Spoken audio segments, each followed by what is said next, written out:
premier Noël chanté par les anges du ciel fut pour quelques bergers endormis dans les champs.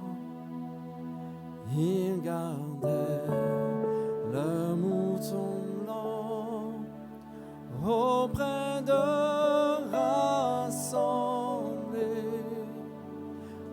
par une nuit d'hiver. On soufflait tous les vents. Noël, Noël, Noël, Noël. Un sauveur nous est né, chantons Noël. Élevant les yeux au ciel, découvrit au loin une étoile brillant la nuit comme le jour. Trois grands rois de l'Orient par l'étoile avertie, aussitôt firent route jusqu'à Bethléem. Noël, Noël, Noël, Noël. Un sauveur nous est né, chantons Noël, Noël, Noël, Noël, Noël. Un sauveur nous est né, chantons Noël. Un enfant les bergers tout émus firent la révérence en un profond respect, et les rois de l'Orient ont offert à Jésus le plus riche des présents, l'or, la myrrhe et l'encens.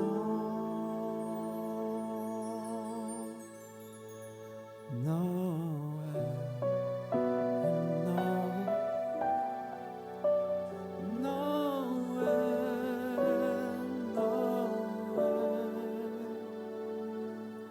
Un sauveur nous est né, chantons Noël.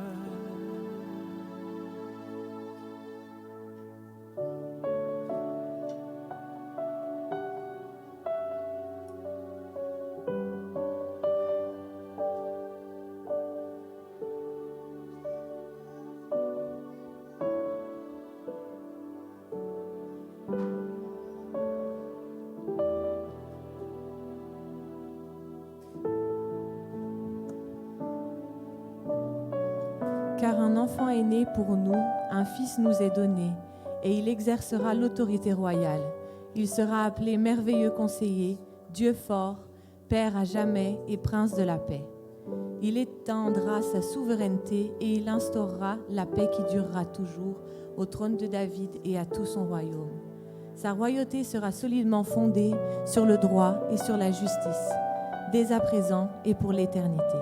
Voilà ce que fera le Seigneur des armées célestes dans son ardent amour.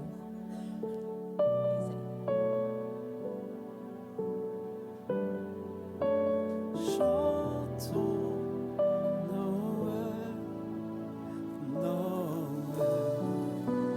Noël, Noël, Noël. Un sauveur nous est né. Chantons Noël, Noël, Noël, Noël, Noël. Un sauveur nous est né. Chantons Noël.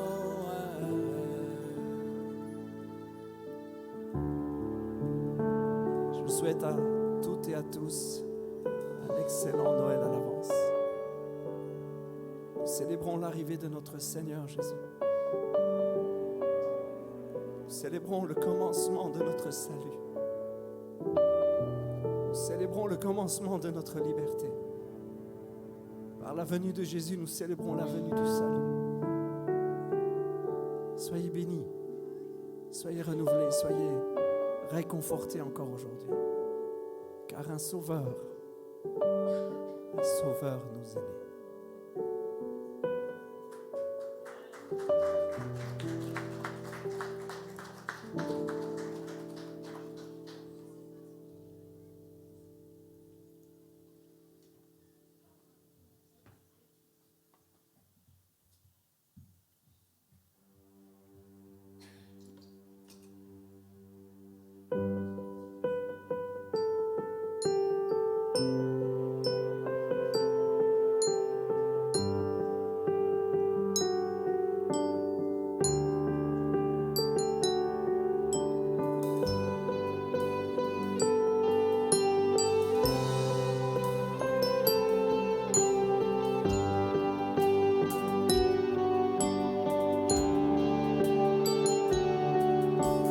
Qui est Dieu pour prendre une forme humaine? Puis l'artisan dans son chef-d'œuvre pour respirer l'air que son souffle soutient. Puis l'architecte dans son propre plan. Nous annonçons l'arrivée du Dieu de toute création. Le roi paraît d'un corps qu'il a façonné. Jésus le Créateur s'est fait connaître. Gloire à cet enfant, le Fils de Dieu.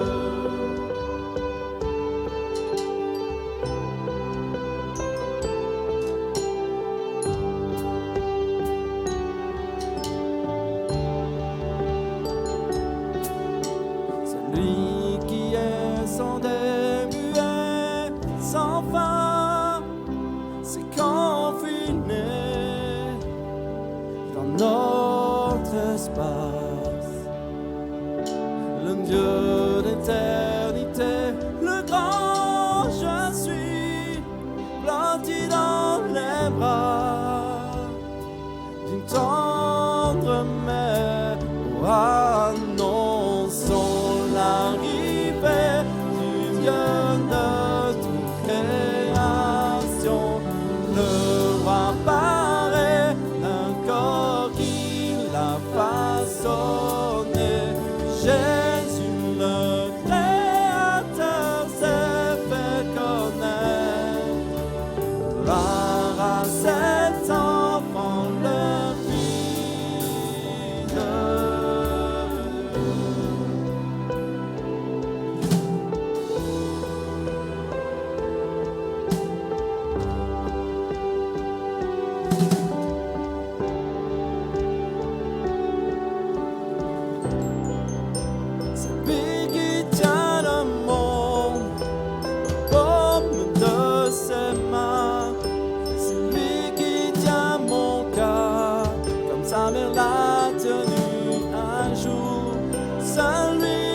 c'est toute chose, là où l'univers s'efface, venu comme un enfant, pour que je puisse connaître mon Dieu, souverain des étoiles, le plus grand de tous les rois, le maître de mon cœur, le sauveur de mes péchés, celui qui voit toutes choses, qui sort de nos pensées.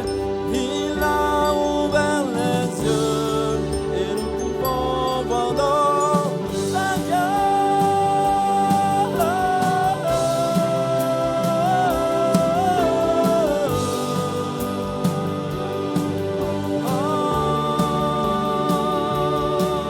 Et la parole s'est révélée par son nom, l'auteur s'inscrit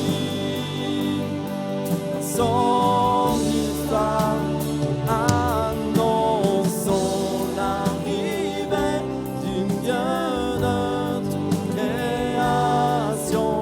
Le roi paraît d'un corps qu'il a façonné. Jésus le Créateur s'est fait connaître. Gloire à cet enfant, le Fils de Dieu.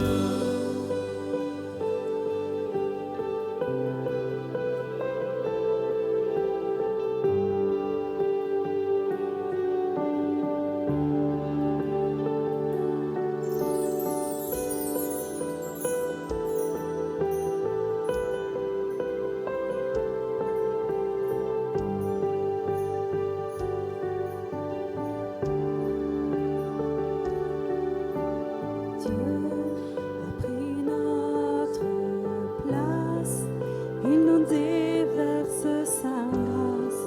Oh, voir le Messie dans la mangeoire, il écrit l'histoire, l'écrivain entre sur scène. Oh, voir l'arrivée du Créateur. Dieu a pris notre place, il nous déverse sa grâce. Oh, voir le Messie dans la mangeoire, il écrit l'histoire, l'écrivain entre sur scène. Oh, voir l'arrivée du Créateur. Oh oui, Dieu a pris notre place, il nous déverse sa grâce. Oh, voir le Messie dans la mangeoire, il écrit l'histoire, l'écrivain entre sur scène. Oh, voir l'arrivée du Créateur. Dieu a pris notre place, il nous déverse sa grâce. Oh, voir le Messie dans la mangeoire, il écrit l'histoire, l'écrivain entre sur scène. Oh, voir l'arrivée du Créateur.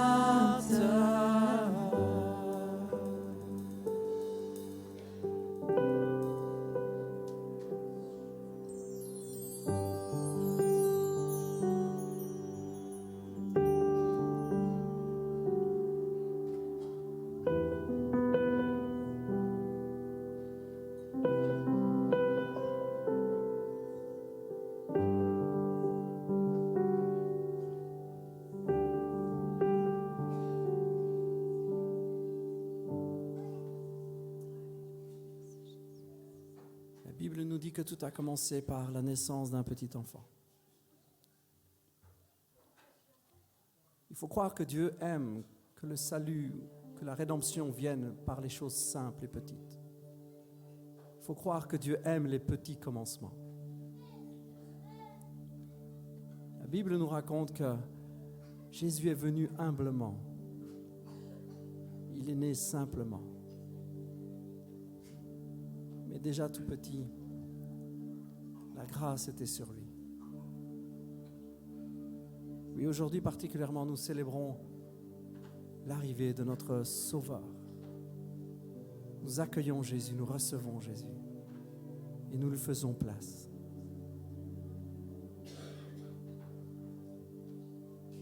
Viens, Seigneur Jésus.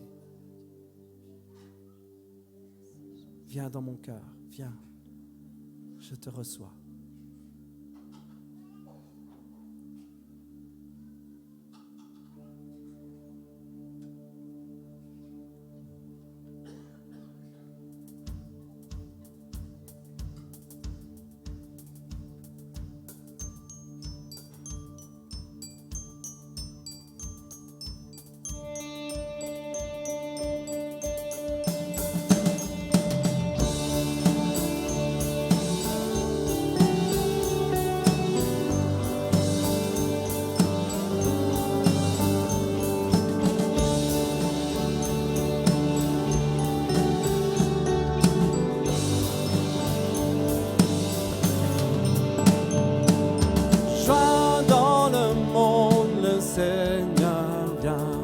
La terre accueille son roi, que tous les cœurs lui préparent une place. La terre et le ciel chantent, amen. La terre et le ciel chantent, et nous aussi nous chanterons joie.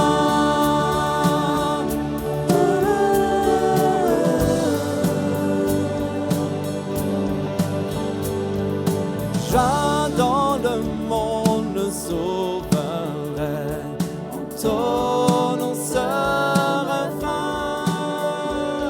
Les champs et les fleurs, les collines et les plaines proclament en chœur ce chant. Proclament en chœur ce chant. Oui, nous chanterons joie.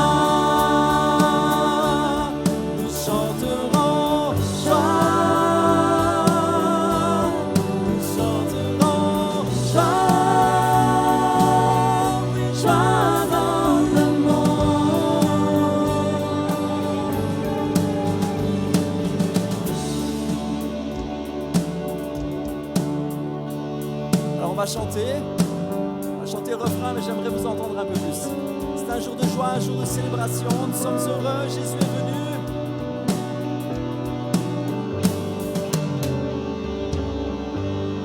Nous chanterons joie. Nous chanterons joie. Ah, je vous entends mieux. Nous chanterons joie. Joie.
sa naissance, la Bible nous dit que les bergers dans les champs vont entendre les anges chanter, proclamer joie, paix sur la terre.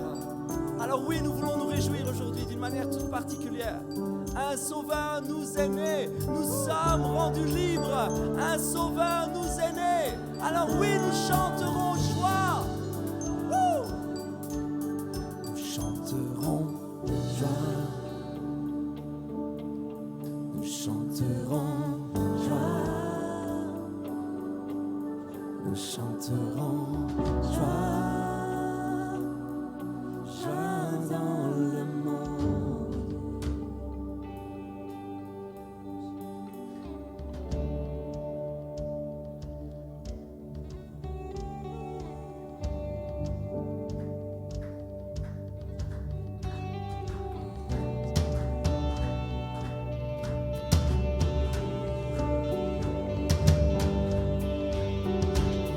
Nous chanterons joie. Nous chanterons joie. Nous chanterons joie. Joie dans le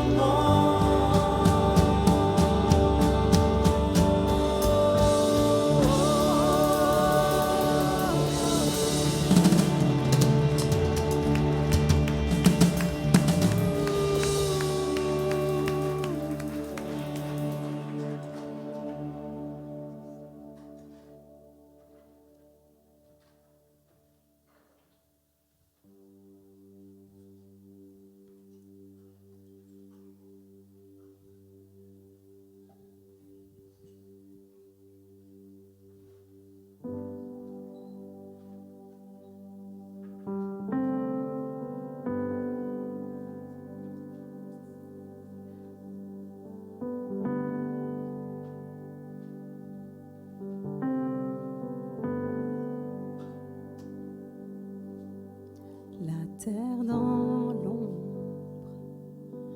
abrite l'espoir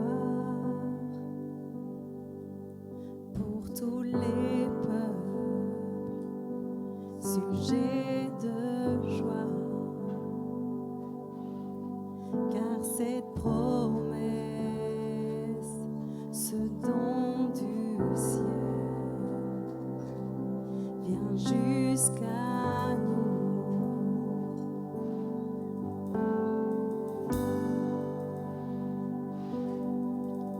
Les anges accourent avec bonheur pour élever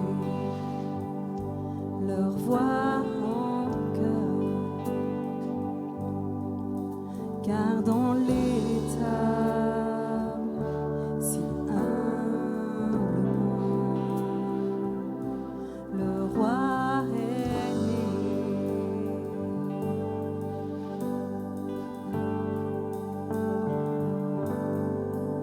Voici le prince des cieux, les anges proclament sa venue, car l'enfant emmailloté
Dieu parmi nous, digne à tout jamais, la terre te loue, ô Prince des cieux, nous t'adorons.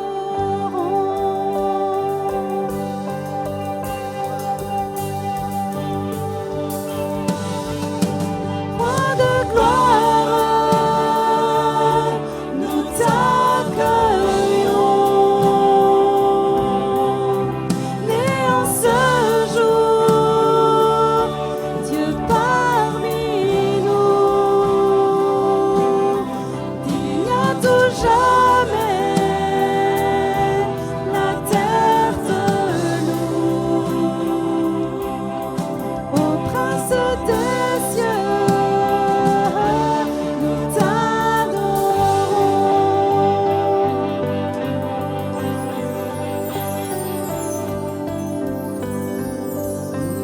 On connaît ce prince de paix, laissez nos fardeaux là à ses pieds, et par sa grâce être pardonné, et avec joie chanter.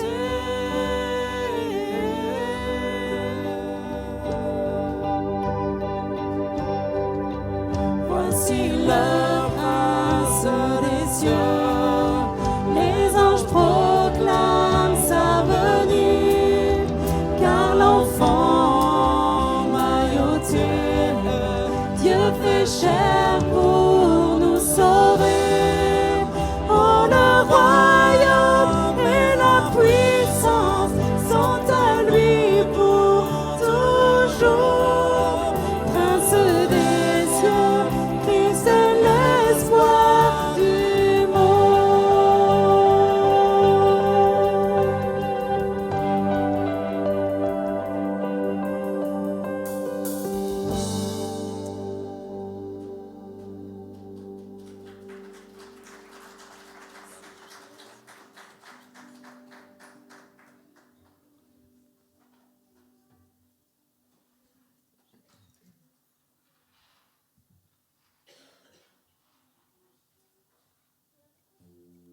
Nous apprenons avec les Écritures que tout au long de l'histoire de l'humanité, l'homme a crié, a pleuré par rapport à sa condition, parfois avec colère, en disant « Où est Dieu? Que fait-il ?» Parfois avec désespoir, en disant « Est-ce qu'il y a quelqu'un qui m'entend ?» Mais la Bible nous dit que Jésus est l'espoir du monde. La Bible nous dit que un bébé pleure, un enfant crie. La Bible dit qu'un cœur saigne et Dieu entend. Car Dieu connaît la souffrance de l'homme, la souffrance de la femme. Dieu sait et Dieu donne un sauveur.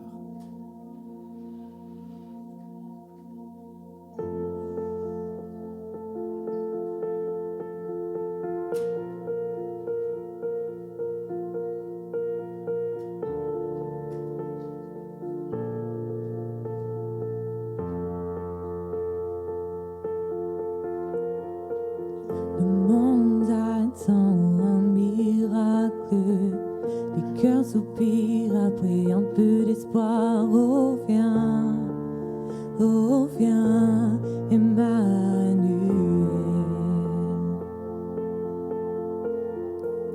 Comme un enfant prie pour la paix sur terre, pour apaiser cet océan de pleurs. Oh viens, Emmanuel.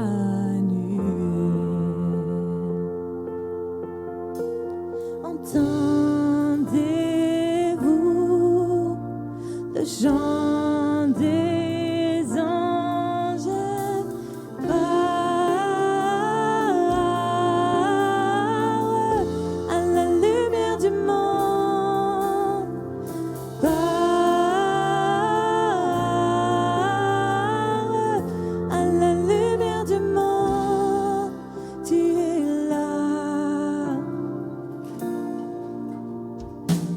Les larmes d'une mère brisent la sécheresse. Tes pleurs d'enfant, le son de l'amour descend, descend, Emmanuel. Oh, il est le chant pour la souffrance, le Messie, le prince de la paix, il est là, oui, il est là, Emmanuel.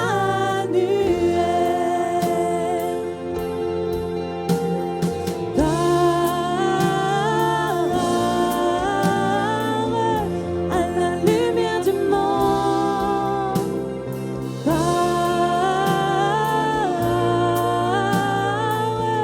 à la lumière du monde,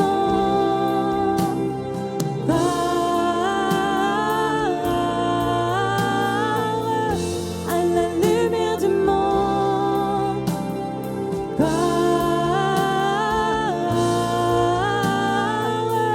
à la lumière du monde, pour ceux qui attendent, pour les affamés, ceux qui ont prié, qui sont égarés. Voici ton roi, voici ton Messie, Emmanuel, Emmanuel.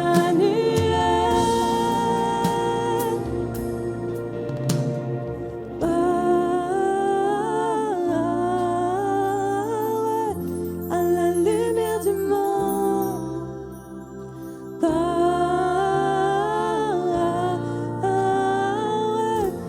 la lumière du monde,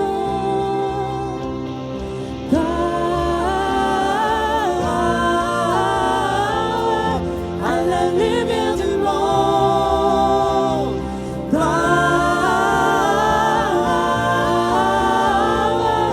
à la lumière du monde. Voici ton roi,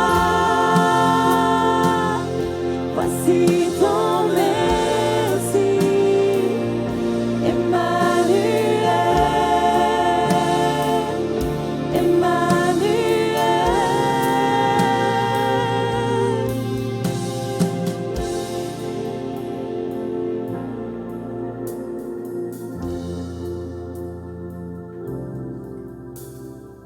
Le monde attend un miracle, les cœurs soupirent après un peu d'espoir. Reviens, reviens, Emmanuel.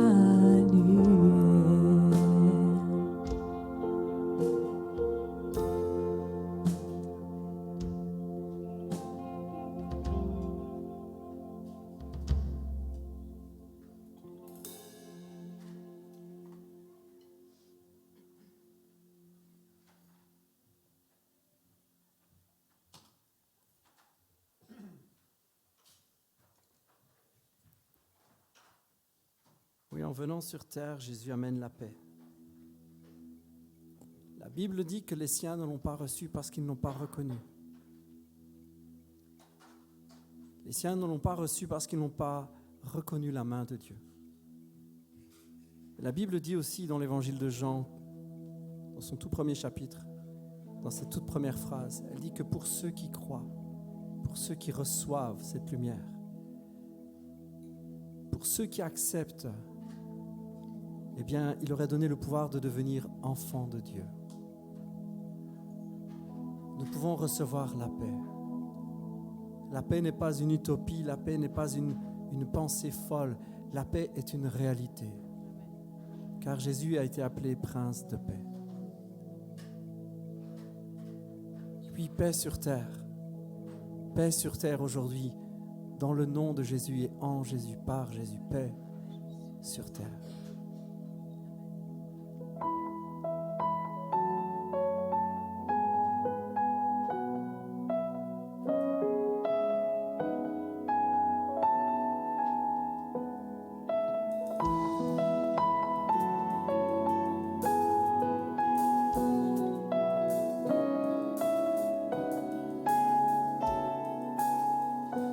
Voir l'étoile de Bethléem, le Fils de Dieu qui s'est fait chair. Car pour nous, l'enfant est né, le sauveur de ce monde brisé. Entends la voix des anges qui nous mènent à l'adorer. Paix sur terre, notre roi est là.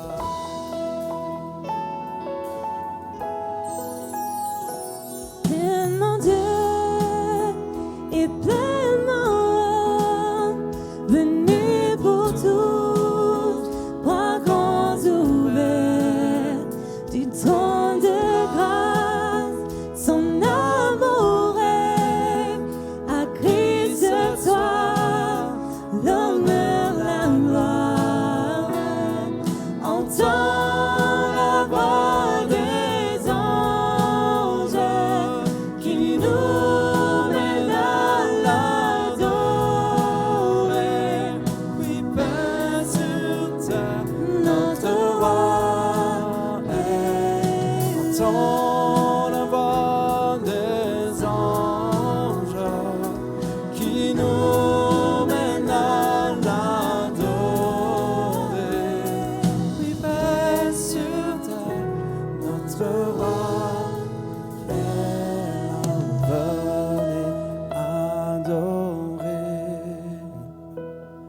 Oh, venez adorer. Oh, venez adorer le Christ, le Sauveur. Chantez-le. Oh, venez adorer. Oh, venez adorer. Oh, venez adorer le Christ, le Sauveur. Oh, venez adorer. Venez adorer. Oh, venez adorer le Christ, le Sauveur. Entends la voix des anges qui nous mènent à l'adorer. Oui, paix sur terre, notre roi est. Tu es saint, tu es saint. Jésus, nous t'adorons.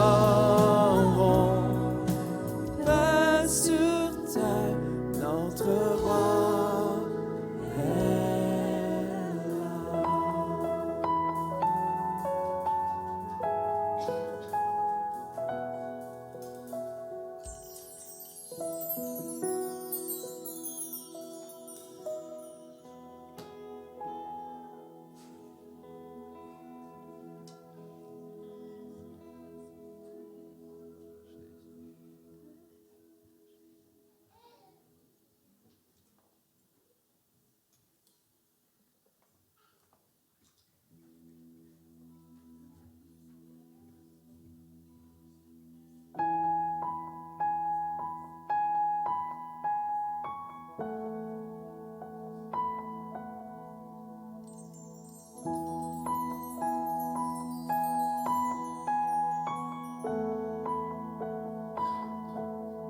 Vois ce nouveau-né, la paix, la liberté nous sont offerts par lui. Oui, c'est Noël. Venez l'adorer, venez l'honorer, chantez chanter de joie pour notre roi. Oui, c'est Noël. Oui, c'est Jésus, Emmanuel. Pour nous, il a quitté le ciel. C'est notre sauveur, c'est notre sauveur. Nous ne sommes plus perdus, car Jésus pour nous est venu. C'est notre sauveur, c'est notre sauveur.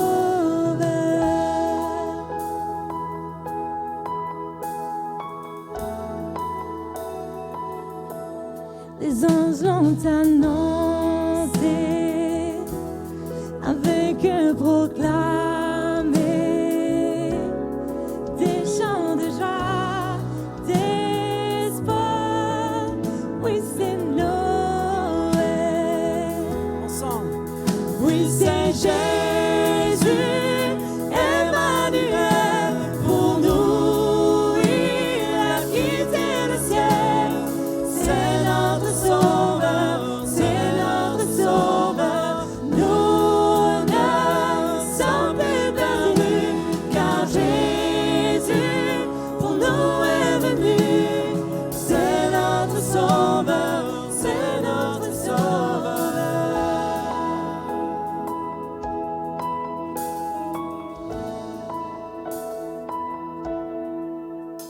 Son amour dure à jamais, son amour dure à jamais, son amour dure à jamais.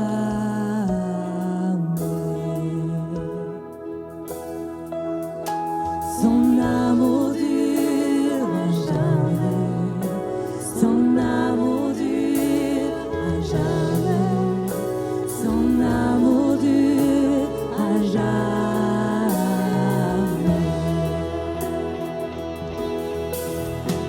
Son amour dure à jamais, son amour dure à jamais, son amour dure à jamais.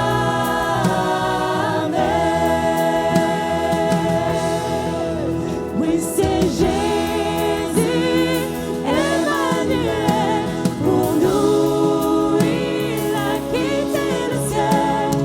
C'est notre sauveur, c'est notre sauveur. Nous ne sommes plus perdus, car Jésus pour nous est venu.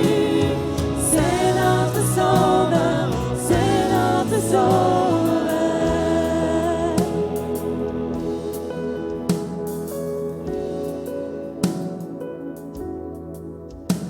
Son amour dure à jamais, son amour dure à jamais, son amour dure à jamais.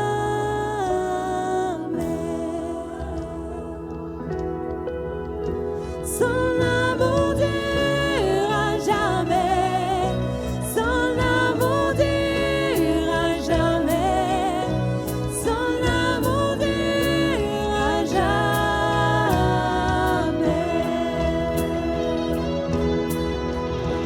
Son amour dure à jamais, son amour dure à jamais, son amour dure à jamais.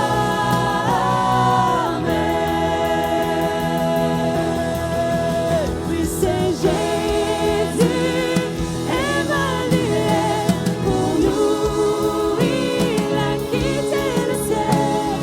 C'est notre sauveur, c'est notre sauveur. Nous ne sommes plus perdus, car Jésus pour nous est venu. C'est notre sauveur, c'est notre sauveur.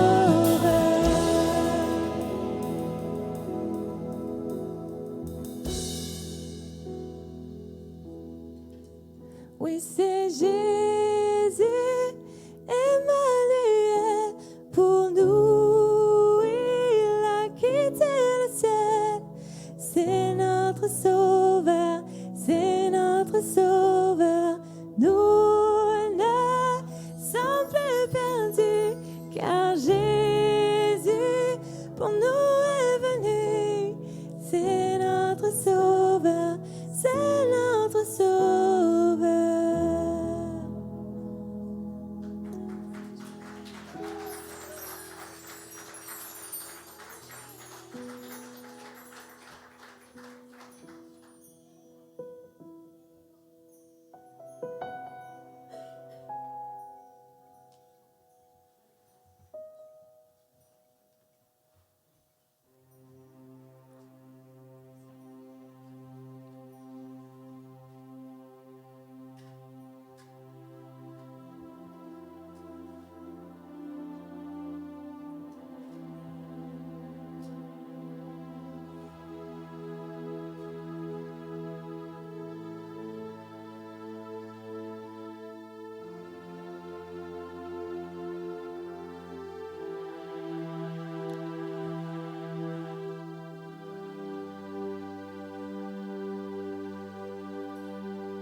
Jésus la sauveur du monde est venu.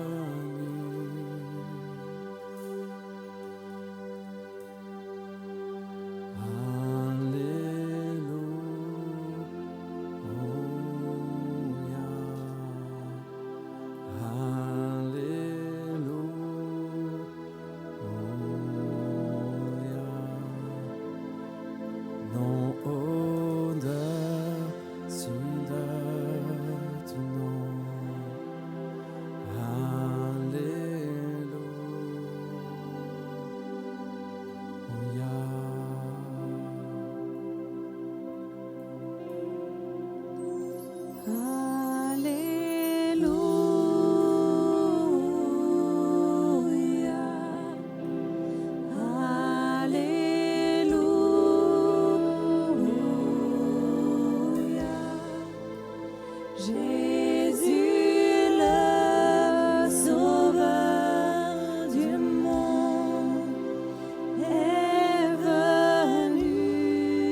Jésus, le Sauveur du monde, est venu. Il est venu.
Notre belle histoire a commencé.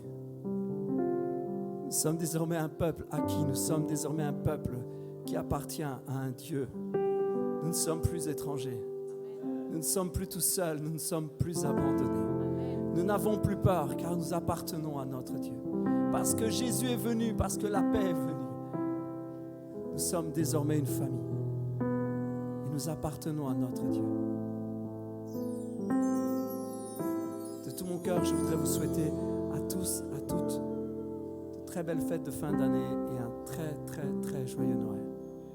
Recevez la paix de Dieu, recevez Jésus, soyez renouvelés. Tournez-vous vers quelqu'un aujourd'hui et souhaitez-lui vraiment de bonnes fêtes.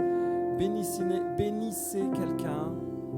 Si c'est votre mari juste à côté, ça ne compte pas. Hein. Bénissez quelqu'un que vous connaissez peut-être moins. On a toujours l'habitude de se retourner vers la personne qui est juste à côté. Prenez l'occasion d'aller bénir quelqu'un dans la salle. Déposez la paix de Dieu. N'ayez pas peur de vous lever. Hein. Vous pouvez vous lever de votre chaise. Hein. Vous n'êtes pas collés dessus, ne vous inquiétez pas. Soyez les uns et les autres bénis. Notre Dieu est paix. Notre Sauveur est paix. Recevez la paix de Dieu, recevez Jésus, recevez Noël, recevez le petit enfant, recevez le Sauveur, le Prince du monde, recevez le Prince des cieux, recevez et bénissez-vous les uns les autres.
Recevoir Jésus, recevoir Noël, recevoir le Sauveur du monde. Je ne sais pas si vous êtes comme moi, mais si vous avez regardé un petit peu autour de vous, Noël n'est plus du tout chrétien autour de nous. Vous avez remarqué ? On peut se balader à des tas d'endroits, on ne voit pas de crèche, on ne voit pas d'allusion à Jésus. Noël n'est plus chrétien pour ce monde. Et puis il y a certains chrétiens, certaines communautés qui se cassent la tête pour savoir si Noël est vraiment chrétien ou pas. Est-ce que Jésus est né vraiment en hiver? Est-ce que Jésus est né vraiment le 25 décembre? Tous ceux qui se battent et qui essaient de démontrer que ce n'est pas une bonne fête, que le sapin, tout ça, c'est des symboles bizarres. Peu importe. En fait, au final, nous voulons juste nous réjouir de ce que Jésus est venu. Nous voulons juste nous réjouir de ce qu'il est venu et nous voulons recevoir ce Sauveur. La semaine passée, nous avons vu ensemble Ésaïe 9. Ésaïe 9, c'est le peuple qui vivait dans les ténèbres verra briller une grande lumière. La lumière resplendira sur ceux qui habitaient le pays dominé. Dominé par quoi? Par d'épaisses ténèbres. Oui, recevoir Jésus, recevoir Noël et allumer la lumière dans les zones sombres de notre vie, dans ces lieux de notre cœur où règnent encore d'épaisses ténèbres. Alors que je méditais, je priais sur ce texte, je dis Seigneur Jésus quand même, le peuple de Dieu, le peuple qu'on appelle le peuple de Dieu dans la Bible, est un peuple qui a toujours connu, ou a beaucoup, ou très souvent connu l'oppression et l'esclavage. Quand Jésus est promis à ce peuple, qu'est-ce qu'il aurait promis? On va afficher ensemble Ésaïe 9, on va le lire ensemble. Ça va s'afficher derrière moi pour vous. Je vais vous le lire. Quand Dieu promet l'arrivée d'un sauveur pour ce peuple, il leur promet la liberté.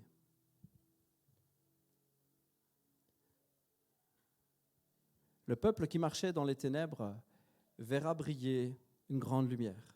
Elle resplendira sur ceux qui habitaient le pays dominé par d'épaisses ténèbres. Ô Éternel, tu fais abonder l'allégresse, tu fais jaillir une très grande joie.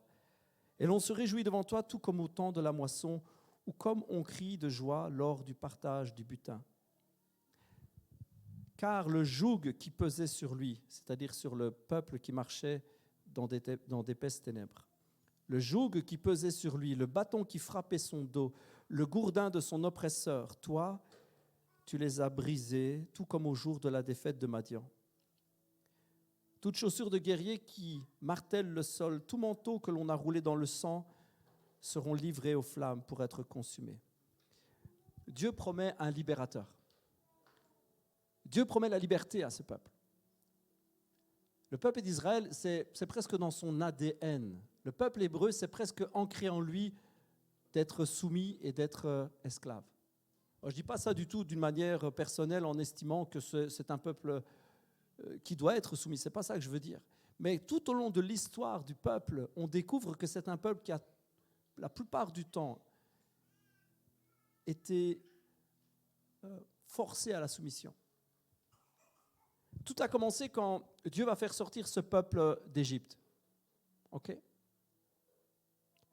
Le peuple qui est alors en Égypte est un peuple qui est esclave. Vous savez comment l'histoire a commencé pour ce peuple? La Bible nous parle d'Abraham. Abraham est un homme avec qui Dieu fait alliance. C'est son ami. Abraham marche avec Dieu et Dieu lui promet une descendance qui va être très nombreuse, une descendance qui va avoir un bon pays, un bon territoire, un super pays. Moi, si Dieu me dit, ouais, je vais donner un super pays à tes enfants, à ta descendance, j'ai déjà quelques choix personnels. Tahiti, ce genre de pays, moi je choisirais. Allez, la Sicile, c'est pas si mal quand même. Non, mais je voyais Flatou là qui... Dieu promet un super pays à Abraham et à sa descendance. Alors pour la petite histoire, il faut savoir qu'Abraham a marché toute sa vie sans voir l'accomplissement de la promesse. C'est encourageant. Il a marché dans la foi sans voir l'accomplissement de la promesse. Et Dieu promet à Abraham une descendance très nombreuse. Abraham va avoir un fils de sa femme, celle qu'il aime, un fils, Isaac. D'Isaac vont naître beaucoup d'enfants. Isaac va avoir... Vous me suivez? Et puis, on a qui après? Ésaü, Jacob, oui. Et de Jacob vont naître les 12 tribus d'Israël que nous connaissons. Enfin, 2, c'est vraiment une petite histoire, 2 sont les enfants de Joseph, Éphraïm et Manassé, et qui sont associés aux tribus d'Israël. Mais bon, c'est un détail. Et nous avons donc là toute une tribu, 12 tribus, tout un peuple, 12 tribus qui vont connaître Dieu de loin. C'est le Dieu de leur père. D'ailleurs, c'est toujours comme ça qu'ils l'appellent. Ils disent le Dieu de notre père Abraham, de notre père Isaac et de notre père Jacob. Le Dieu de notre père. C'est comme ça qu'ils l'appellent. Ils le connaissent de loin. Et suite à une famine assez sévère, ce peuple va se retrouver à aller vivre en Égypte. Okay? C'était l'époque de Joseph. Joseph va être le numéro 2 dans le pays d'Égypte. Il va être sous Pharaon, après beaucoup de péripéties, après vraiment une vie très très mouvementée. Joseph va se retrouver numéro 2 à la tête du pays d'Égypte et va faire venir toute sa famille en Égypte. Voilà comment le peuple arrive en Égypte en fait. Abraham reçoit la promesse, Abraham a un enfant, du moins de la femme qu'il aime. Il a eu d'autres enfants, évidemment, avec d'autres épouses, ce qu'on appelait malheureusement, je ne sais pas pour vous choquer les filles, mais des épouses de second rang. C'est comme ça. Il va avoir des enfants, mais vraiment de la femme qu'il aime, de son premier mariage et d'un mariage d'amour, il va avoir un fils. Ce fils va avoir des jumeaux, etc. Et puis arrivent les 12 tribus. Donc c'est quelques dizaines, voire une centaine de personnes qui vont en Égypte. Je n'ai plus le chiffre en tête exactement, mais combien ? 75, quelques dizaines, voilà. J'avais quelques dizaines en tête. Ils arrivent en Égypte et ils vont s'installer. OK ? Voilà comment l'histoire commence. Et puis ce peuple va être béni, ce peuple va être nombreux. Ce peuple va être tellement nombreux que les Égyptiens vont en avoir peur, des années vont s'écouler et vont les réduire à un dur esclavage. Et puis on apprend en lisant la Bible bien que Moïse est arrivé, envoyé de Dieu, et a fait sortir ce peuple pour que ce peuple soit libre. Savez-vous combien d'années se sont passées entre l'arrivée de Joseph, l'établissement de la famille de Joseph en Égypte et leur départ?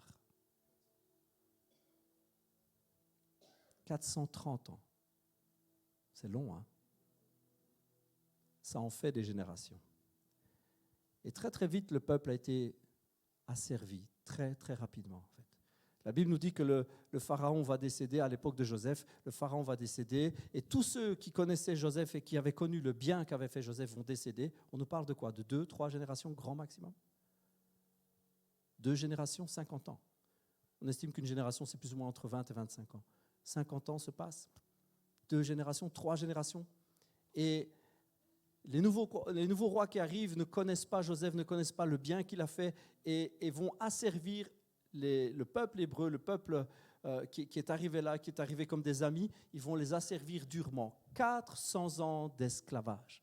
Alors quand le peuple entend parler Dieu d'un sauveur, quand le peuple entend de la part de Dieu qu'un sauveur, qu'un libérateur va arriver, ils comprennent bien ce que c'est. C'est comme si c'était inscrit dans leur histoire. Si vous lisez la Bible, si vous continuez à lire la Bible, vous allez arriver après tout ce qui est l'histoire du peuple d'Israël qui sort d'Égypte, vous allez arriver à la conquête du pays qui leur a été promis, puis vous arrivez dans les Juges. Vous connaissez ce livre dans la Bible? Les Juges. Les Juges, on nous parle d'un peuple qui tantôt va être vainqueur, tantôt va être soumis à ses voisins, parce que ses voisins vont être plus forts que lui. Et toute cette période, qui dure aussi de longues années, toute cette période va juste être des allers-retours entre liberté, oppression, oppression, liberté, liberté, oppression, oppression, liberté. Une longue période où le peuple va être parfois soumis durement par ses voisins à payer, à obéir, à travailler, etc. Dur. Et le temps passe, les années continuent. Et puis on arrive même à des périodes où, même s'ils ont des rois, etc., ils se font la guerre entre eux, entre tribus, etc. Et puis les voisins vont commencer à les attaquer, ils vont commencer à recevoir vraiment des guerres de tous les côtés. Et puis arrive même ce qu'on appelle la déportation. Des années passent et ils se voient là tous pris en exil et exportés, déportés vers Babylone. Encore une fois, à quoi ils sont contraints en captivité? À être esclaves, encore une fois. Et ainsi de suite. En fait, si vous lisez la Bible, vous verrez que l'Ancien Testament nous montre un peuple qui n'a connu quasi que ça. Des allers-retours sans cesse, des allers-retours avec liberté, esclavage, esclavage, liberté. Et dans ce contexte, des années ont passé, des centaines d'années ont passé, des dizaines et des dizaines de générations ont passé, et Dieu promet un libérateur. Alors croyez-moi, c'est comme si c'était inscrit dans leur ADN, c'est comme si c'était au fond d'eux, ils savent ce que c'est d'être esclave. Et ils n'aspirent qu'à ça, la liberté. La liberté. Honnêtement, je préparais ce message, je dis, mais Seigneur, c'est presque que ça ne donne pas envie d'être ton peuple. Hein? Non mais c'est vrai. On lit ça, on se pose la question, mais à quoi ça sert d'être le peuple de Dieu? Franchement, les voisins, ils n'étaient pas mieux. On pourrait presque se poser la question. Ce peuple n'a quasi connu que des allers-retours avec l'esclavage et la liberté. C'est juste horrible. Je ne dis pas que c'est le seul peuple sur terre qui a vécu l'esclavage. Hein. On est d'accord? Il y a des tas de peuples qui encore aujourd'hui sont sous la servitude et sous l'esclavage de tyrans. Il y a parfois des partis politiques qui sont des véritables machines de guerre et c'est juste horrible ce que certains peuples vivent. Mais il faut bien comprendre que le peuple hébreu, ça s'étale sur des centaines et des centaines d'années. Je ne sais pas s'il y a un peuple dans l'histoire de l'humanité qui a connu autant d'esclavage. Je ne sais pas. C'est juste énorme, énorme, sur des centaines et des centaines d'années. Et on pourrait presque se poser la question, est-ce que vraiment ça vaut la peine de servir Dieu? Mais qu'est-ce qui se passe? Qu'est-ce qui tourne par rond? Vous ne dites pas ça, vous? Je suis le seul à me poser ce genre de questions? Moi, je lis ça, puis je réalise, je me dis, mais Seigneur, qu'est-ce qui tourne par rond avec ce peuple? C'est ton peuple, le peuple que tu dis, que tu as choisi, que tu aimes. Et c'est ce peuple que tu es allé chercher, que tu as libéré de ces 400 ans d'esclavage. Qu'est-ce qui tourne par rond? Alors il faut aller rechercher pourquoi Dieu les a fait sortir. Vous savez pourquoi Dieu les a fait sortir du pays d'Égypte?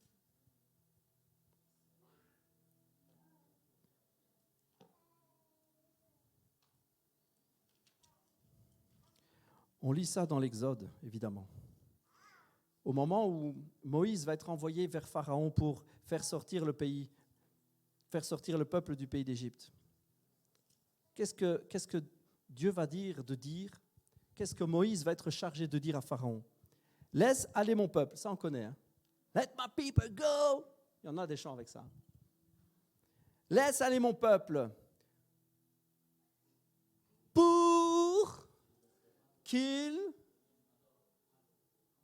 qu'il aille faire une fête en mon honneur, pour qu'il me célèbre, pour qu'il me serve, pour qu'il soit mon peuple. Ah ouais, il y avait une suite à la phrase. Laisse aller mon peuple, c'est cool, et puis pour qu'il me serve. Laisse aller mon peuple pour qu'il soit mon peuple, pour que je sois leur Dieu. Si vous cherchez ce qui tourne par rond dans toutes ces pages de l'Ancien Testament, c'est les allers-retours de ce peuple avec « oui, on veut te servir, non, on ne veut pas te servir ». Oui, on veut être ton peuple. Non, on ne veut plus être ton peuple. Oui, tu seras notre Dieu. Non, tu ne seras pas notre Dieu.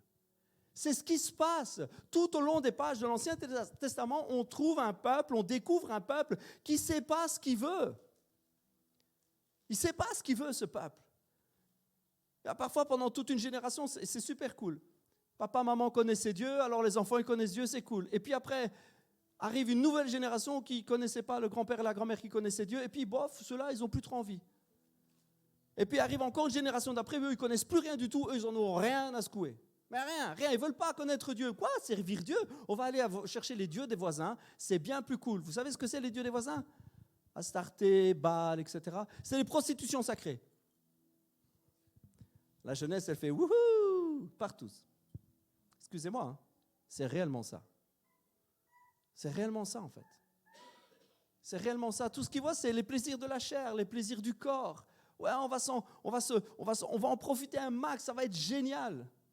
Et puis, évidemment, patatras, il n'y a plus rien qui va dans le pays.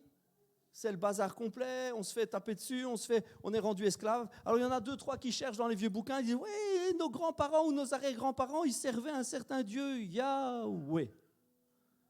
Et apparemment, on lit qui étaient esclaves, et Dieu les a fait sortir avec des signes de dingue. Il a fendu la mer, il a fait des trucs de fou.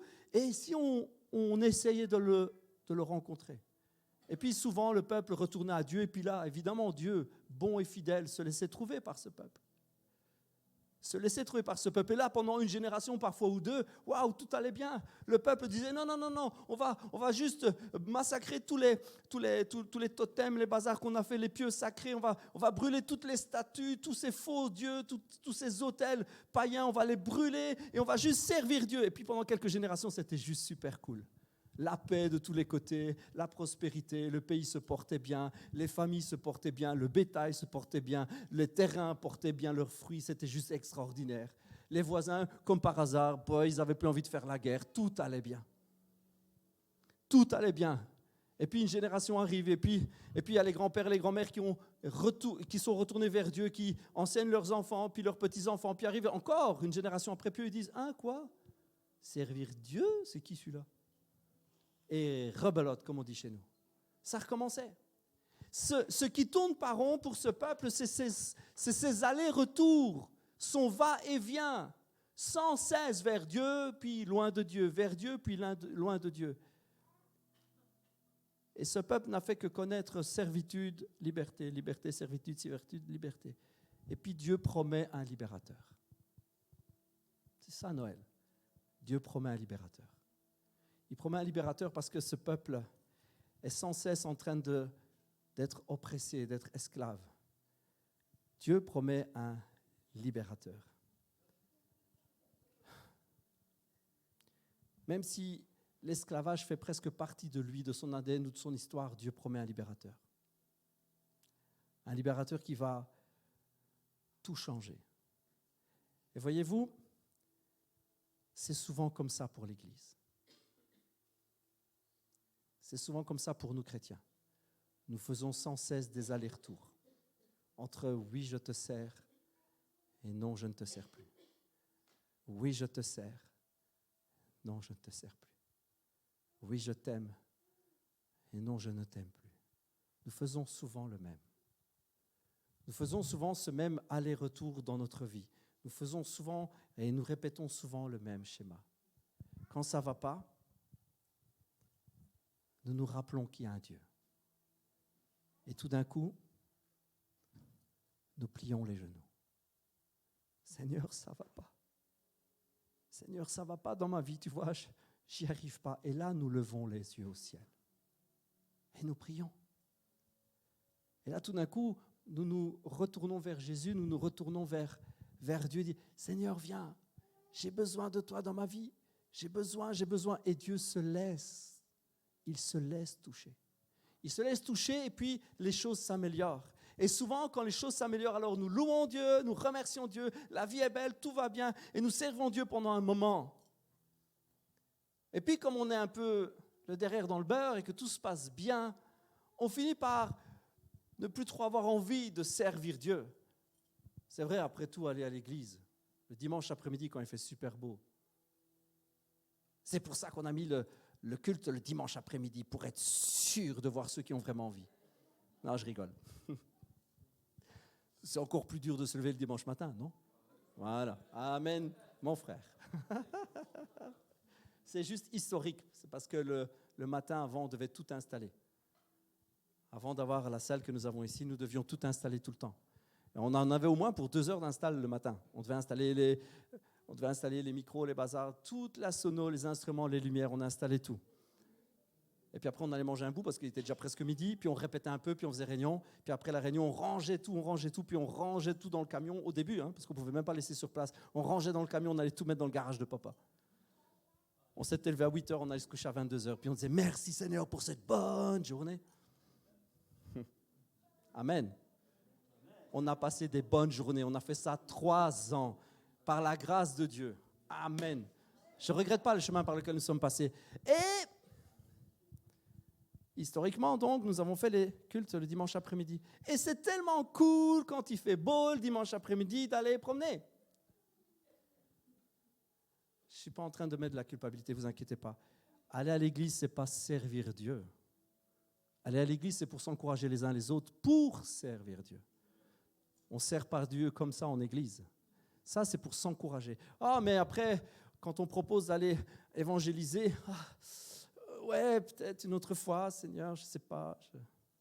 Quand on propose d'aller parler de l'évangile ou quand on veut organiser des soirées pour prier pour les malades, ah ouais, Seigneur, je ne sais pas, peut-être une autre fois. C'est difficile, hein? C'est difficile. Parlez-en aux frangins qui, sur les groupes, n'arrêtent pas d'essayer d'organiser des choses, là, et qui, samedi, s'est retrouvé tout seul, le pauvre. Mais Dieu le bénit, et Dieu le bénira encore. Sois béni, frangin. Toi, tu sais de qui je parle. Sois béni, sois encouragé dans ton job. Baisse pas les bras, continue d'organiser des sorties d'évangélisation. Ça portera du fruit. Sois béni.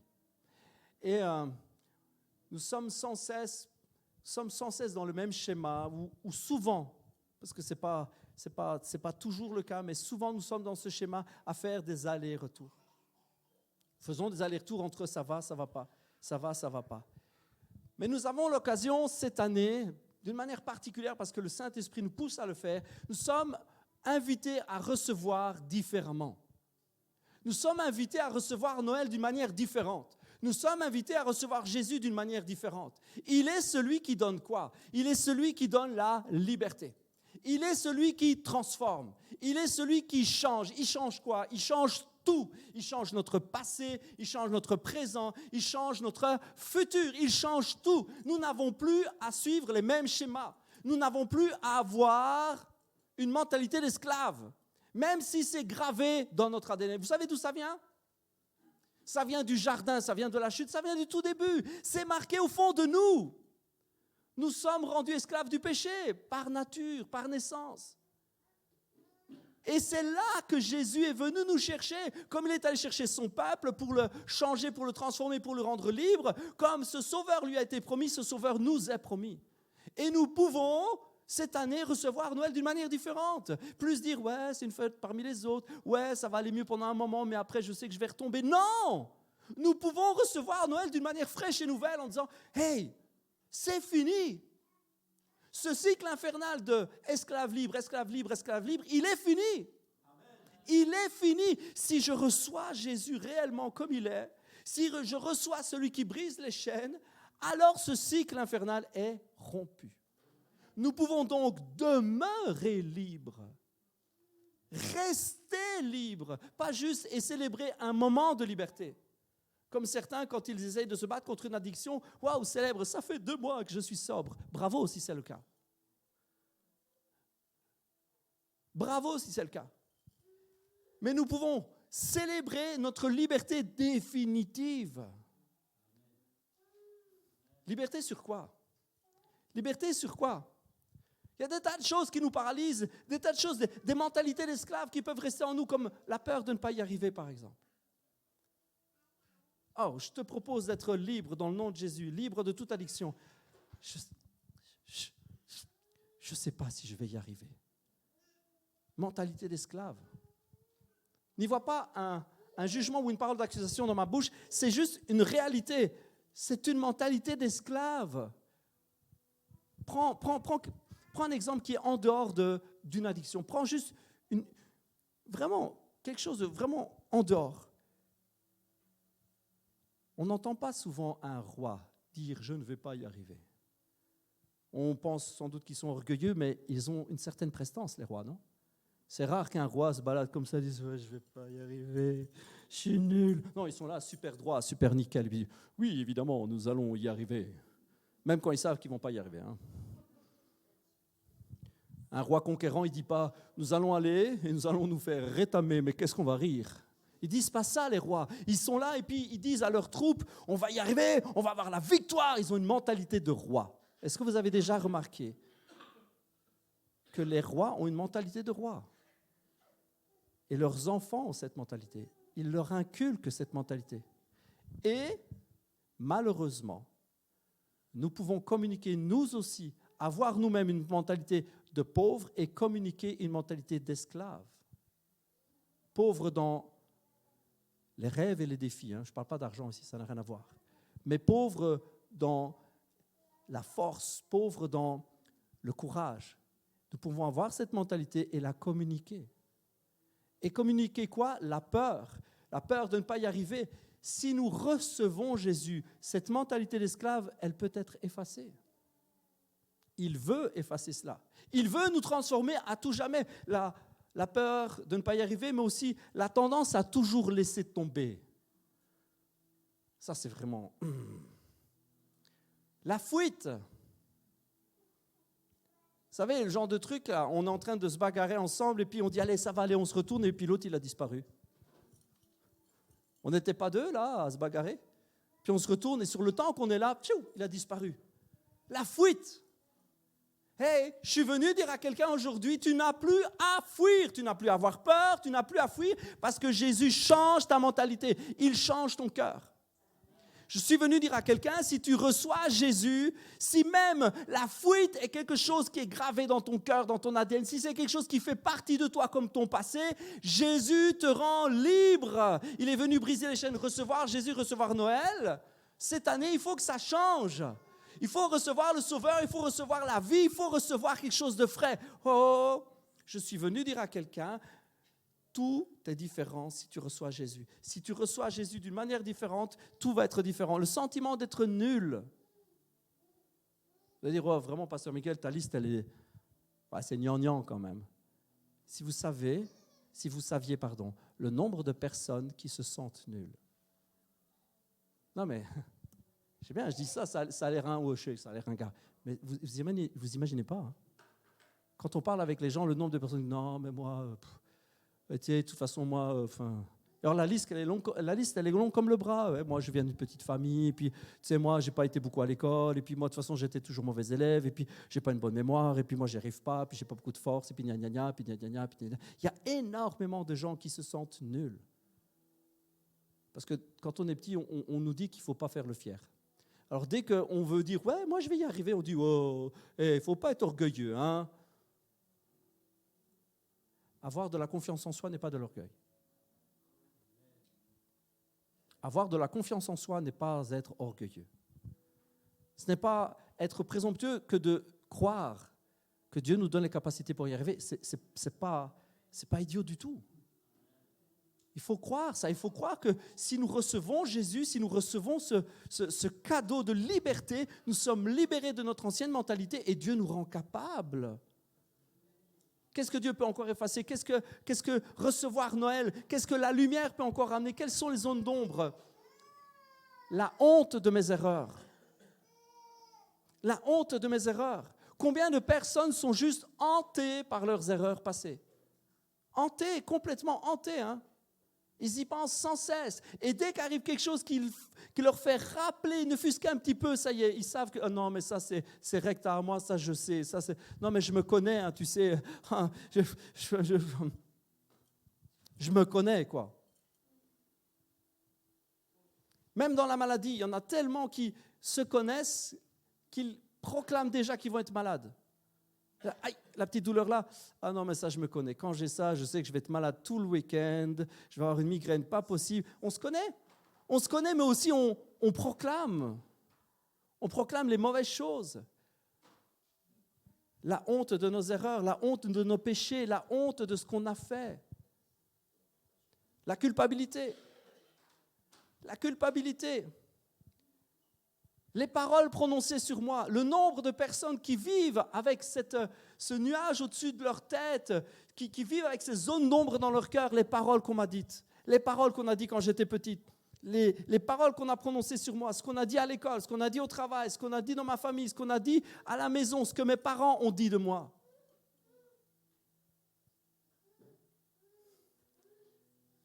Toutes ces choses dans nos cœurs qui font que nous n'arrivons pas à être complètement libre. Jésus veut briser tout cela. Oh, Jésus veut briser tout ça. Le mal que l'on m'a fait. Les choses que je ne sais pas pardonner. Le mal que l'on m'a fait qui m'empêche d'être libre. Le mal que l'on m'a fait. Vous savez, je fais toute une liste, mais il y a plein de choses en plus. J'ai prié, j'ai juste sorti les choses que Dieu mettait sur mon cœur. C'est juste énorme. Nous avons des fardeaux, nous avons des boulets et nous pouvons faire des allers-retours Entre liberté, pas liberté, liberté, pas liberté, liberté, pas liberté, nous sommes un jour esclaves, un jour libres. Un jour, nous nous levons, youhou, on a la pêche, je vais prier Dieu, je vais le servir. Et le jour d'après, non, je suis un chrétien de seconde zone. Zut, quoi, il faut que ça change. Il faut recevoir Jésus, il faut recevoir Noël d'une manière fraîche. Il est celui qui libère. Ce peuple a connu que des misères, il a connu que des centaines d'années d'esclavage, mais un sauveur leur a été promis, un sauveur, et tel qu'il leur a été promis, il nous est promis à nous. Si nous avons dans notre cœur ces pensées, si nous avons cette mentalité d'esclave qui est encore gravée en nous, Jésus nous dit aujourd'hui, oh, c'est Noël. J'ai un cadeau pour toi, la liberté parfaite, je suis le sauveur du monde, je suis le prince de paix, je suis celui qui libère. Je suis celui qui te libère. Oh, alléluia. C'est ce que Jésus veut faire. Recevoir Noël cette année, je vous invite à recevoir Noël cette année d'une manière fraîche et nouvelle. Non, Seigneur, je veux un nouveau départ. Je veux un nouveau départ. Saint-Esprit, je veux un nouveau départ. Je ne veux plus être avec des boulets attachés. Je ne veux plus faire du surplace. Je ne veux plus faire des allers-retours. Saint-Esprit, je veux maintenant marcher. Je veux marcher sur le chemin que tu as tracé. J'ai des kilomètres à faire là, Seigneur. J'ai des défis à relever avec toi. Je ne veux plus faire du surplace. Je ne veux plus marcher en rond. Seigneur, je veux aller de l'avant. Je veux aller de l'avant. Je veux par ta grâce recevoir celui qui libère. Je veux recevoir celui qui change tout. On va chanter un chant ensemble. Et je voudrais vraiment vous inviter à le chanter comme une prière. C'est un chant qui dit « Je prononce, je proclame Jésus ». Ce chant est une déclaration profonde.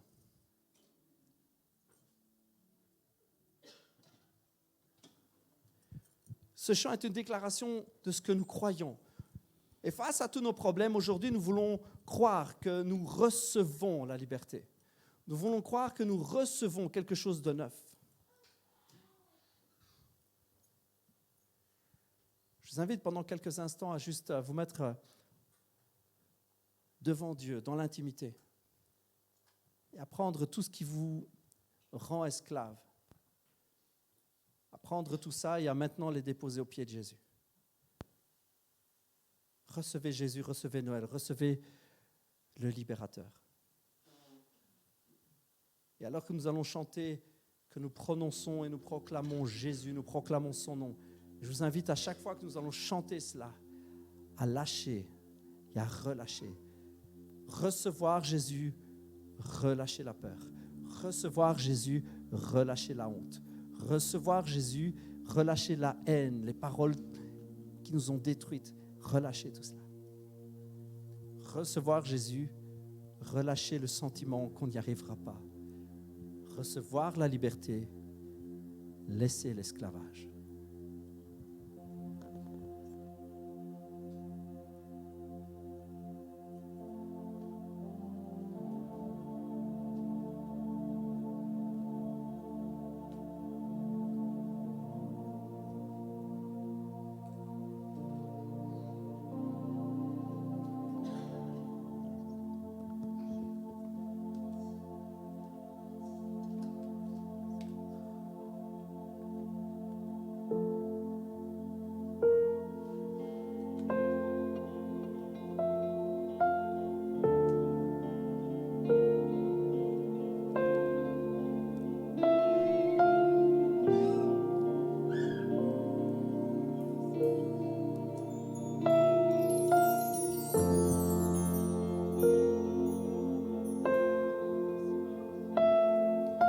Je veux prononcer le nom de Jésus sur chaque cas et chaque pensée.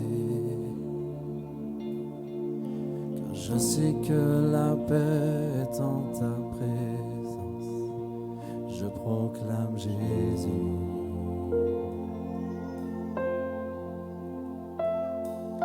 Je veux prononcer le nom de Jésus, voir peu à peu les liens se briser, l'espérance et la liberté.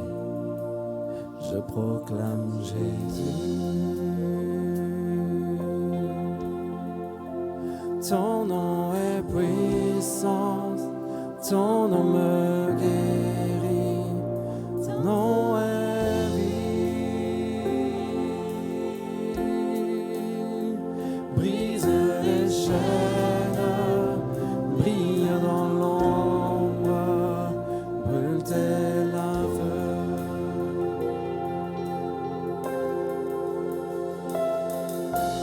Je veux prononcer le nom de Jésus au-dessus de la peur, de l'anxiété. Toute âme tenue, captive et abattue, je proclame Jésus. Ton nom est puissance, ton nom me guérit, ton nom est vie. Brise les chaînes, brille dans l'ombre, brûle tel un feu. Ton nom est puissance, ton nom me guérit, ton nom est vie. Brise les chaînes, brille dans l'ombre, brûle tel un feu.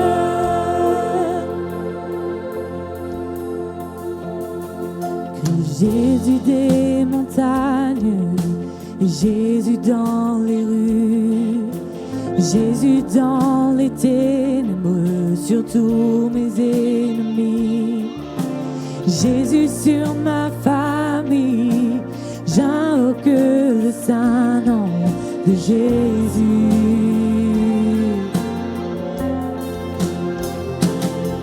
Et Jésus des montagnes, et Jésus dans les rues, Jésus dans les ténèbres, sur tous mes ennemis. Jésus sur ma famille, j'invoque le saint nom de Jésus.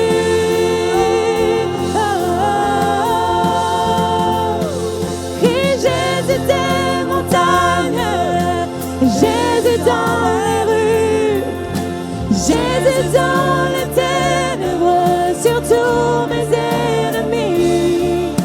Jésus sur ma famille, j'invoque le saint nom de Jésus.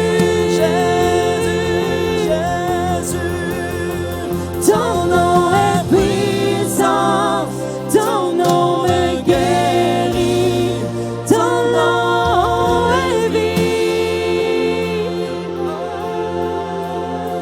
Brise les chaînes, brille dans l'ombre, brûle tel un feu.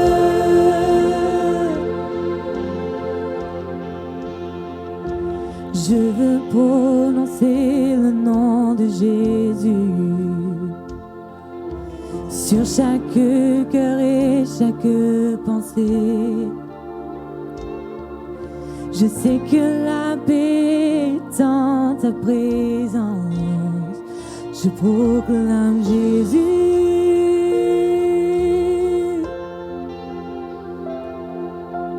Je veux prononcer le nom de Jésus Prononcez le nom de Jésus, prononcez-le. sur chaque cœur et chaque pensée. Face à chaque peur, face à chaque pensée, prononcez Jésus. Je sais que la paix est en ta présence. Je proclame Jésus.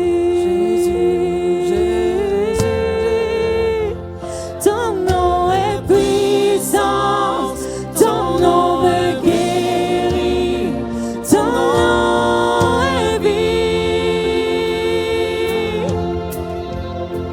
Brise les chaînes, brille dans l'ombre, brûle tel un feu.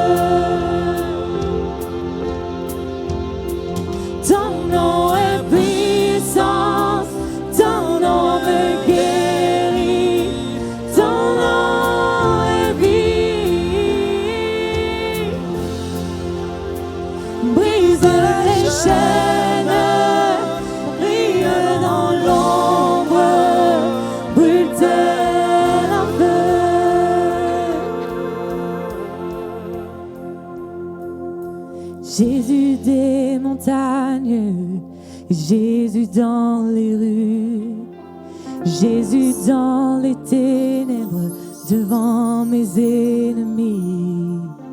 Jésus pour ma famille, j'invoque le saint nom de Jésus.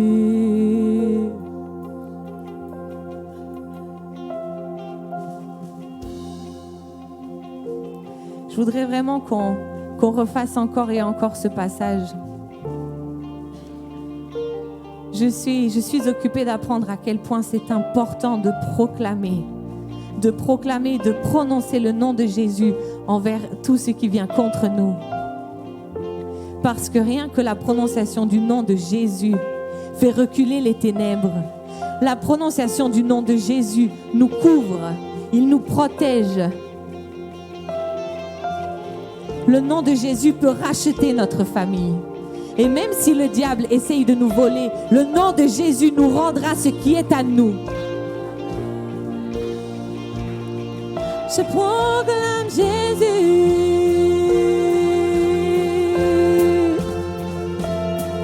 Crie Jésus des montagnes, Jésus dans les rues, Jésus dans les ténèbres, sur tous mes ennemis. Jésus sur ma famille, j'invoque le saint nom de Jésus. Oh.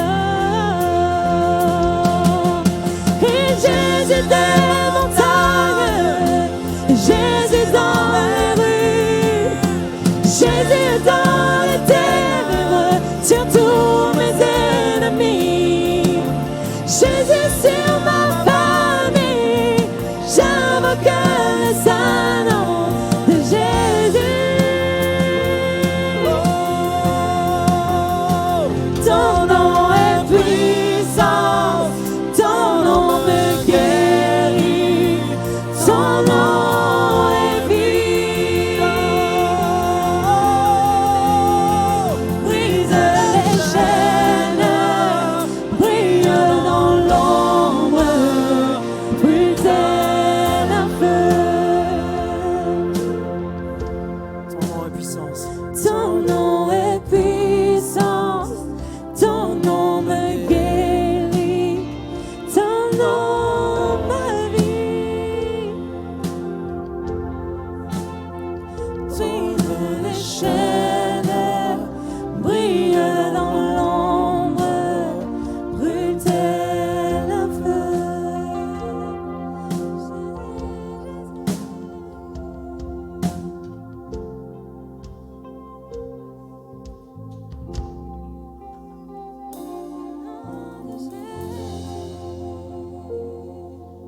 Oui, Seigneur, nous voulons prendre un nouveau départ tous ensemble en famille aujourd'hui. Tu nous dis d'ailleurs qu'il y a bien plus d'avantages à être ensemble qu'être seul. Parce que si l'un tombe, l'autre le relève. Alors aujourd'hui en famille, Seigneur, nous voulons recevoir la liberté. Et si mon frère, ma soeur à côté n'a pas cette liberté, alors je veux la proclamer sur sa vie, Seigneur. Je proclame la liberté sur les mensonges de l'adversaire. Proclame la liberté sur les addictions. Je proclame la liberté. Tu es celui qui est venu dans le monde. Et Noël nous le rappelle. Tu es venu pour rendre libres les captifs, Seigneur. Tu es venu rendre libres les captifs. Ceux qui pesaient sur nos épaules. Ceux qui pesaient sur notre tête. Seigneur, ceux qui étaient là au-dessus de nous comme une condamnation qui allait tomber. Seigneur, elle est tombée sur toi. Tu es venu dans le monde pour prendre notre condamnation. Le jugement qui devait retomber sur nous est retombé sur toi. Alors oui, nous pouvons aujourd'hui revendiquer la liberté de notre Sauveur. Jésus nous rend libres. Je suis venu dire à quelqu'un aujourd'hui, Jésus te rend libre. Tu es libre en Jésus. Reçois-le, tu es libre en Jésus maintenant. Ton passé n'a plus de pouvoir. Ton passé n'a plus de pouvoir. Et si tu n'as pas la force, saisis simplement. Laisse ton cœur. Et n'aie pas peur de demander à quelqu'un de prier pour toi. Il ne faut pas avoir peur de dire j'ai besoin d'aide. Je veux recevoir Jésus. Je veux recevoir Noël d'une manière fraîche. Je veux désormais être libre. Je veux recevoir le Prince de paix. Je veux recevoir Jésus.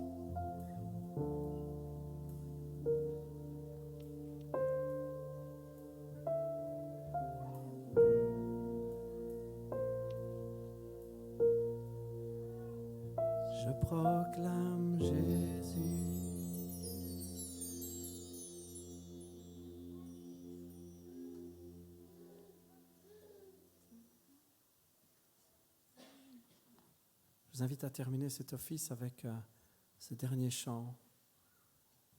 Nous voulons juste nous mettre dans la présence de Dieu un moment en plus. Et nous voulons juste l'adorer. Parce que nous sommes couverts de sa justice, nous avons le droit, l'autorisation de nous présenter à lui. Nous pouvons venir jusque dans le lieu saint.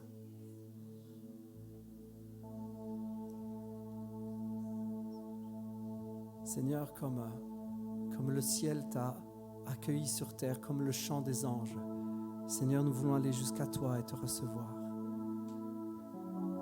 Seigneur, nous voulons t'honorer, nous voulons t'élever et nous voulons te faire place, Seigneur Jésus.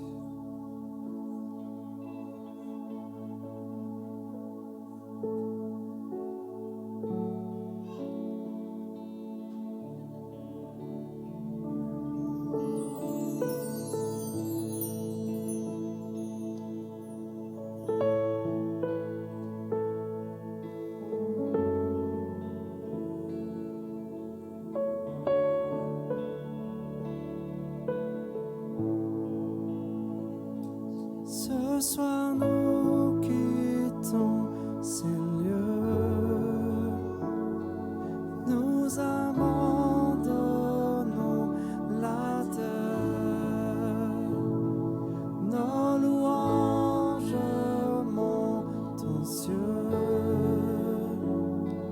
vers ton regard tendre Père, nous chantons Dieu. Saint, tu es le Dieu saint, le Dieu trois fois saint. Nous sommes dans ce lieu saint et nous sentons tes mains.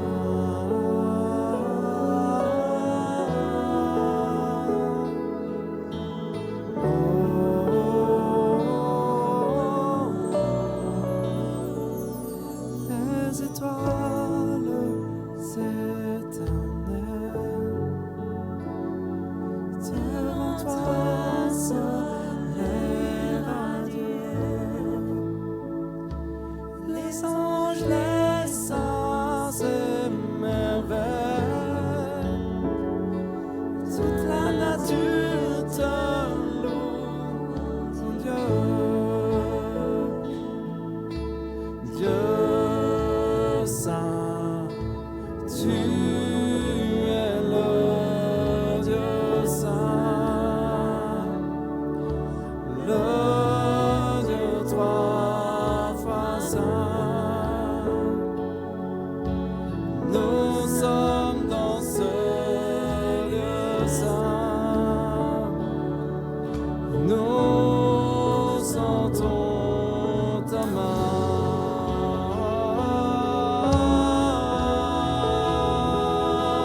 Saint de Saint, et nous sentons ta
Seigneur, nous te recevons, nous recevons ta présence.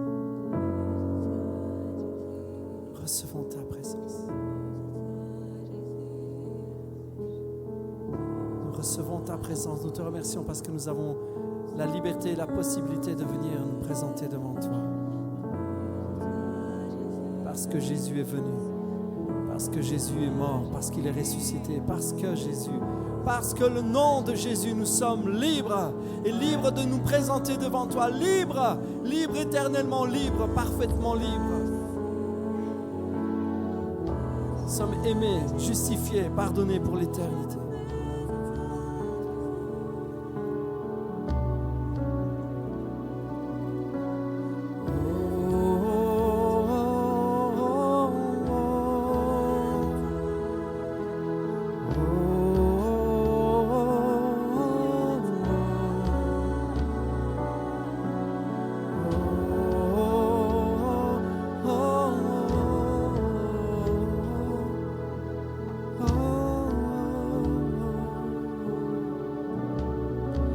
Seigneur, pour ta présence encore aujourd'hui.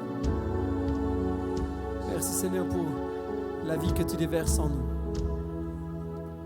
Merci pour Noël, merci pour Jésus, merci pour le don, merci pour Emmanuel, merci pour le Sauveur, merci pour le Messie, merci pour la liberté Jésus, merci. Que cette liberté nous accompagne maintenant Seigneur. Seigneur, que chacun puisse dire oui, je suis fort en Jésus. Oui, je suis fort en lui. Oui, je suis fort, je suis capable en lui. Oui, je suis libre en lui. Oui, Seigneur, merci parce que mes peurs n'ont plus de pouvoir sur moi. Oui, mes doutes n'ont plus de pouvoir sur moi. Ma culpabilité, ma honte n'ont plus de pouvoir sur moi. Merci, Seigneur. Que chacun puisse rentrer libre, marcher libre, la tête haute, libre en ton nom, Jésus. Encore une fois, je voudrais renouveler tous mes vœux en cette fin d'année. Je voudrais vraiment vous bénir et laisser sur chacun d'entre vous la paix de Dieu.